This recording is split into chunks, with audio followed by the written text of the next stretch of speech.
नमस्कार शेतकरी बंधू आणि भगिनीनो, मी संजय गायकवाड वसंत शेवगा शेती या शेतकरी बांधवांच्या यूट्यूब चॅनलवर सर्व शेतकरी बंधू भगिनींचे सहर्ष स्वागत करतो. शेतकरी मित्रांनो, आज ज्या शेतावर मी उभा आहे हा आहे प्लॉट नंबर 6 आणि या प्लॉट नंबर 6ची 3.5 महिन्याची शेवगा लागवडीनंतरची कहाणी आजच्या या व्हिडिओमधून मी तुम्हाला सांगणार आहे. चला तर मग व्हिडिओला सुरुवात करूया. हा प्लॉट नंबर 6 जो आहे हे मागील 2 वर्षापासून पडजमीन होती. इथं गवत अगदी उंच वाढलेलं होतं आणि पावसाळी दिवसानंतर आम्ही जेव्हा हे क्षेत्र लागवडीसाठी हातात घेणार होतो तर लागवडपूर्व मशागत करत असताना आम्ही वाढलेलं गवत रोटावेटरच्या साह्यानं मातीमध्ये खाली काढून घेतलं. 15 दिवसानंतर पुन्हा दुबार रोटावेटर मारून घेतला आणि लागवडपूर्व मशागत करून लागवडीसाठी हे शेत हातामध्ये घेतलं. तर हे करत असताना लागवड करत असताना आम्ही पाण्याचं व्यवस्थापन करत असताना ठिबक सिंचन पद्धतीनं सर्व क्षेत्रावर लागवड केलेली आहे. तसंच प्लॉट नंबर 6साठी सुद्धा आम्ही ठिबक सिंचन करून घेतलं. ऑनलाईन ठिबक आहे, जो ताशी 14 लिटरचा पाण्याचा डिस्चार्ज आहे असलेलं ठिबक सिंचन बसवून घेतलं आणि रोपाच्या जवळ एकच ड्रिपर आम्ही इथं पहिल्यांदा लागवड करत असताना लागवड करतेवेळी लावून घेतलेला होता. अशा पद्धतीनं लागवडपूर्व मशागत करून ठिबक सिंचनचं व्यवस्थापन केलं आणि लागवडीसाठी उभा राहिलो. आणि जमिनीचा प्रकार जो आहे तो हलकी जमीन आहे, म्हणजे पाण्याचा निचरा होणारी जमीन आहे. अगदी आज पाणी दिलं की लगेच आज सकाळी पाणी दिलं की संध्याकाळपर्यंत पाण्याचा निचरा झालेला दिसून येतो. अशी ही तांबडतोंडी हलकी जमीन आहे. आणि लागवडीसाठी दिशा जी आहे ते आम्ही दक्षिण उत्तर दिशेला इथं लागवड केलेली आहे. म्हणजे लागवडीसाठी दिशासुद्धा शेवगा शेतीमध्ये फार महत्त्वाची असते, कारण पूर्व पश्चिम दिशेला झाडांना पूर्ण वेळ सूर्यप्रकाश उपलब्ध होतो आणि उत्पादन चांगलं येतं. पण दिशेबरोबरच जमिनीचा उतारसुद्धा त्याहून महत्त्वाचा ठरतो. त्यामुळे आम्ही आमच्या शेताला दक्षिण उत्तर दिशेला उतार असल्यामुळे आम्ही दक्षिण उत्तर दिशेनं शेवगा लागवड ही केलेली आहे. आणि लागवडीसाठी लागवड अंतर जे आहे ते 2 ओळीतलं अंतर 12 फूट आणि 2 रोपातलं अंतर जे आहे ते 5 फूट, म्हणजे 12 बाय 5 वरती आम्ही शेवगा लागवड केलेली आहे. आणि प्लॉट नंबर 6चं क्षेत्र जे एकूण क्षेत्र जे आहे ते 68 गुंठे क्षेत्र आहे आणि एकूण रोपांची संख्या जी आहे ते 1100 रोपांची संख्या इथं बसलेली आहे. आणि लागवडीसाठी वाण जो आम्ही निवडलेला आहे तो यावेळी आम्ही ओडिसी 3 हा वाण निवडलेला आहे. म्हणजे 1 ते 5 या क्षेत्रावरती ओडिसी वसंत मध्यम लांब शेंग असलेला ओडिसी वसंत लागवड आहे आणि 6, 7 आणि 8 या 3 प्लॉटमध्ये आम्ही ओडिसी 3 हा लांब शेंगा देणारा वाण निवडलेला आहे. लागवडीपूर्वी आम्ही बीज प्रक्रिया करून लागवड केलेली आहे. म्हणजे बीज प्रक्रिया करून लागवड केल्यानंतर बियाणांची उगवण, झाडांची वाढ, रोगप्रतिकारक शक्ती ही अधिक राहते, म्हणून आपण बीज प्रक्रिया करून लागवड केल्यास उगवण पण अधिक आणि वेगानं दिसून येत असते. त्यामुळे बीज प्रक्रिया करूनच आम्ही लागवड घेतलेली आहे. बीज प्रक्रिया करत असताना आम्ही रात्री 8 ते 10 तास पाण्यामध्ये बियाणे चांगले भिजवून घेतले. सकाळी बियाणे पाण्यातून बाहेर काढून बारदाना सावलीमध्ये बारदानावरती पसरवून टाकले. बियाणे चांगले सुकल्यानंतर त्याला आम्ही ट्रायकोडर्मा पावडर लावून घेतली आणि लागवड केलेली आहे. आता डिसेंबर महिन्यामध्ये आम्ही ही लागवड घेतलेली होती, म्हणजे 4 डिसेंबर 2025 रोजी. आणि या वर्षीचा मागील वर्षीचा डिसेंबर आणि जानेवारी हा जो महिना होता तो खूप कडाक्याची थंडी, म्हणजे आजवर न पाहिलेली थंडी या डिसेंबर महिन्यामध्ये आम्हाला दिसून आलेली होती.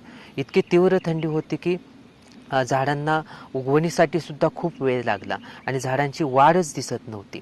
म्हणजे हे वर्ष आम्ही आजपर्यंत 27 वेळा लागवड केल्या, कधीही आम्हाला इतका त्रास झाला नाही. ही 28वी लागवड होती आणि या लागवडीला पाठीमागच्या 27 लागवडीच्या तुलनेत यावर्षी आम्हाला खूप संघर्ष करावा लागला.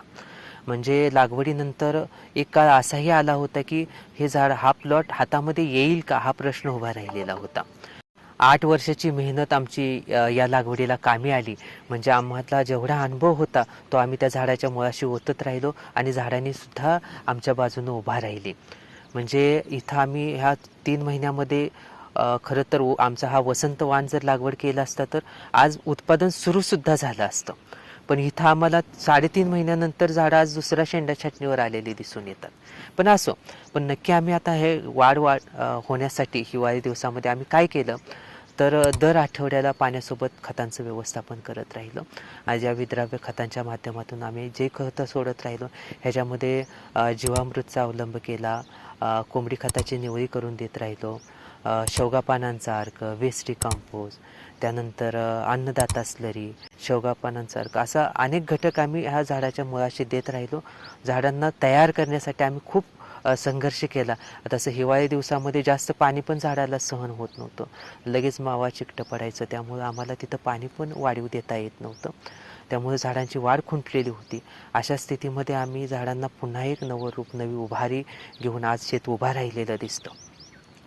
तर ही जी लागवड आहे, लागवड करत असताना आम्ही 2 बियांची टोकन, म्हणजे उगवणीसाठी आपण 2 बियांची टोकन करत असतो, तसे आम्ही 2 बियांची टोकन करून घेतली आणि बाहेर पडलो.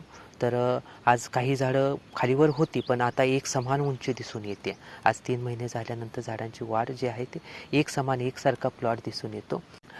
कुठं कुठं तुटाळ राहिलेले आहे अजूनसुद्धा, म्हणजे ह्या पूर्ण क्षेत्रामध्ये एक 20 ठिकाणी तुटाळ दिसून येते.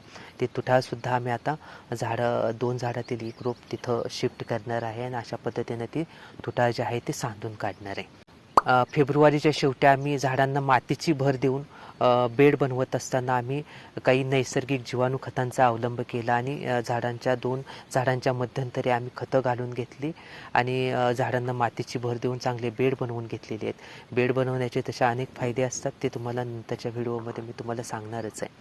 आणि फवारणीचं व्यवस्थापन जे आहे, आता प्रत्येक झाड जर इथं पाहिलं या शेतामध्ये, कुठेही एकाही झाडाला पानावर कीड दिसून येणार नाही. अशा पद्धतीनं आम्ही झाडाचं संरक्षण केलेलं आहे. म्हणजे झाडांना किडीचा प्रादुर्भाव कुठेही होऊ दिला नाही. त्यासाठी आम्ही दर 15 दिवसातून एकदा नियमित फवारणी करत राहिलो. आम्ही ऑर्गॅनिक फार्मिंग करतो, त्यामुळे आम्ही इथं जैविक औषधांचाच वापर करत असतो.